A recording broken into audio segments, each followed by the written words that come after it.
বিবাহ করিয়া সন্তান চাইতে চাইতে কন্যা কন্যা, কোনো ছেলে নাই, বারবার চায় ছেলে, বারবার হয় কন্যা, বারবার ছেলে চায়, বারবার কন্যা হয়। হইতে হইতে হইতে হইতে 6টা কন্যা। কয়টা? 6টা। মেজাজ গরম হয়ে গেছে, এইবার শেষ। আল্লাহর বান্দা কয়, ও বিবি, 7ম নাম্বারে যদি গর্ভে সন্তান আসে, কন্যা হলে তোমারে তালাক দিয়ে দিব। আল্লাহর বান্দি ভালো বাবার ঘরের সন্তান, স্বামী যত গালি দেয় কোনো গালির জবাব দেয় না, শুধু নামাজের মুসাল্লায় কাঁদে, আল্লাহ আবার স্বামীরে হেদায়াত দাও। আমার স্বামীরে বুঝাইতে পারি না, বেয়াদবিও করতে পারি না। ও আল্লাহ, সন্তান দেওয়ার মালিক তুমি, এখানে তো আমার কিছু করার নাই। ও আল্লাহর বান্দারা, ভালো করে বুঝো। ওই আল্লাহর বান্দা 6টা কন্যা পাইয়া 7ম নাম্বার বাচ্চা গর্ভে আসলো, সিগন্যাল দিয়া দিল, কন্যা যদি হয় তোমারে তালাক দিব, বাবার বাড়ি চলে যাই, আমি কন্যা চাই না। আল্লাহর বান্দি যেখানে কথা বলা দরকার সেই জায়গায় কথা বলতেছে। দুনিয়াতে আসার কাছাকাছি সময়ের এক ঘটনা, আল্লাহর বান্দা রাতের গভীরে ঘুমে নিমগ্ন হয়ে গেল। স্ত্রী ঘুম থেকে উঠা গর্ভে বাচ্চা, জায়নামাজ একটা নিয়া ঘরের এক নির্জন জায়গায় গিয়া চুপচাপ নামাজে দাঁড়ায়া আল্লাহর দরবারে কান্না শুরু করলে, ও দয়ার মালিক, আমার স্বামীকে তুমি হেদায়াতের দৌলত দান করিও। এই বলে আল্লাহর বান্দি দোয়া করে, কান্না করে। এদিকে স্বামী বেচারা ঘুমের বিভোরে স্বপ্ন দেখতেছে, কিয়ামতের মাঠ কায়েম হয়ে গেছে। আল্লাহর বান্দা ঘুমের মধ্যে দেখতেছে কিয়ামতের ময়দান কায়েম, মানুষগুলো উলঙ্গ ছোটাছুটি করে, চিল্লা চিল্লির আওয়াজ। একদিকে জাহান্নামের আগুনের গরম, অপরদিকে সূর্যের গরম, মানুষগুলো পাগলের মতো দৌড়াদৌড়ি করে। আমার আল্লাহ আদালত কায়েম করে মানুষের আমল নামা দেয়, কেউ ডান হাতে পায়, কেউ বাম হাতে পায়।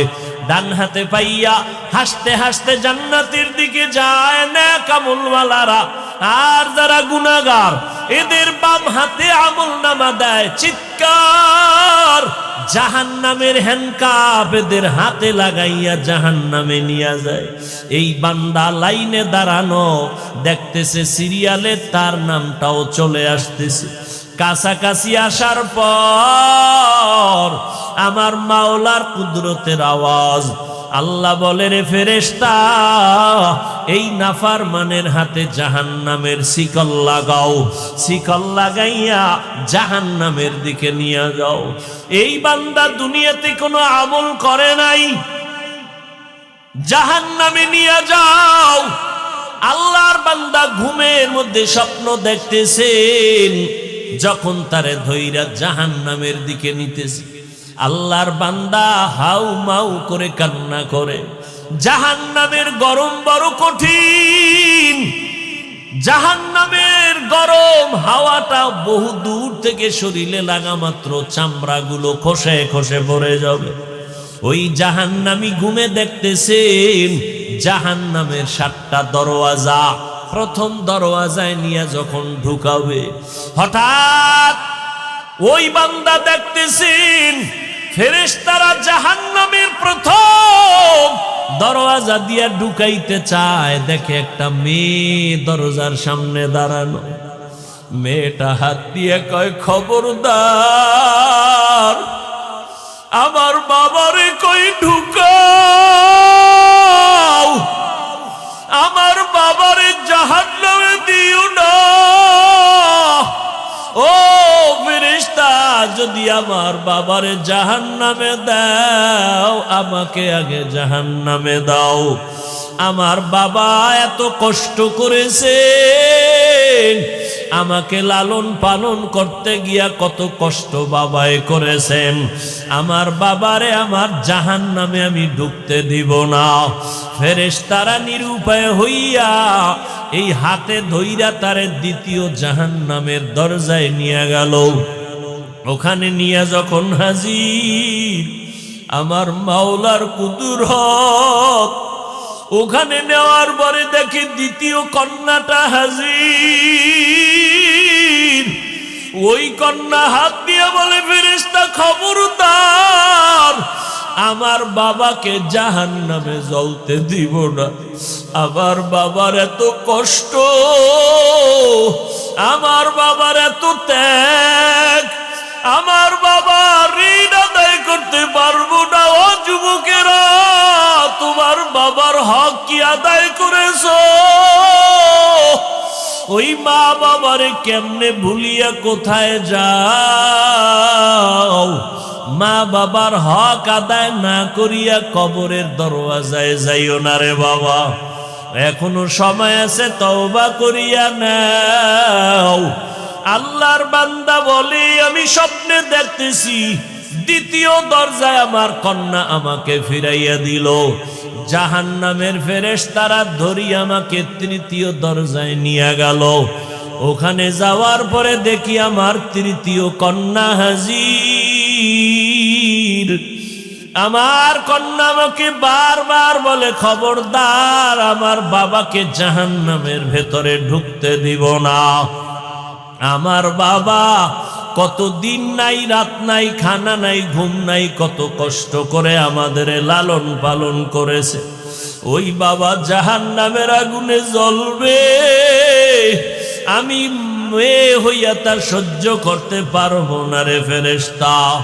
চতুর্থ দরজায় নিল, দেখা সেখানেও চতুর্থ কন্যা দাঁড়ানো।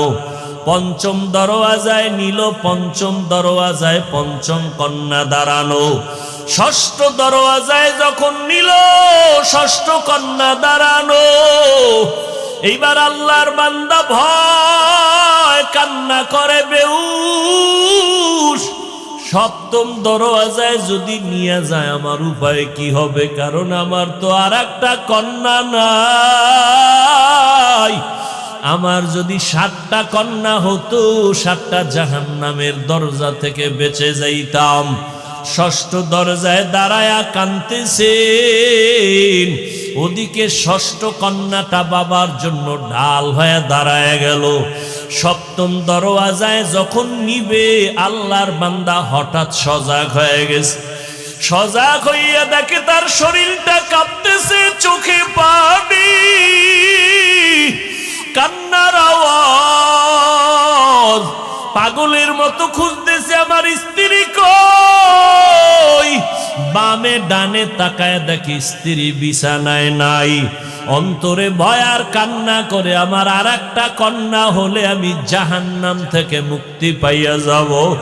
আমার জাহান্নাম থেকে মুক্তির জন্য আর একটা কন্যা দরকার। আমি আমার স্ত্রীর সাথে কত অপরাধ করলাম, কত কষ্ট দিলাম। আমার স্ত্রীর থেকে তাড়াতাড়ি কষ্ট ক্ষমা চাওয়া দরকার। আল্লাহর বান্দা কান্না করে আর তালাশ করে, কই স্ত্রী কই? খুঁজে খুঁজে দেখি স্ত্রী এক রুমের ভিতরে যায় নামাজে, সিজদায় কান্নার আওয়াজ। আল্লাহর বান্দি সিজদায় পড়ে কাঁদেন আর বলেন, ও মালিক, আমার স্বামীকে তুমি হেদায়াতের দৌলত দাও। আমার স্বামী আমাকে অর্ডার দিছে, কন্যা যদি হয়, সপ্তম কন্যা হলে আমাকে তালাক দেওয়ার সিদ্ধান্ত নিয়েছে। হঠাৎ পিছন থেকে আওয়াজ, কান্না শুইনা আল্লাহর বান্দা স্ত্রীর হাত জড়ায় কাঁদে আর বলে, বিবি আমারে মাফ করিয়া দাও, আমি বড় অপরাধী। আমার কন্যা বড় নিয়ামত, আমার কন্যা বড় আমার জন্য বড় ঢাল। আমি না বুঝিয়া তোমাকে অনেক কষ্ট দিয়েছি, বাজে কথা বলেছি, আমাকে মাফ করে দাও। আল্লাহ যদি কন্যা দেয়, আমি তওবা করলাম আর রাগ করব না। এই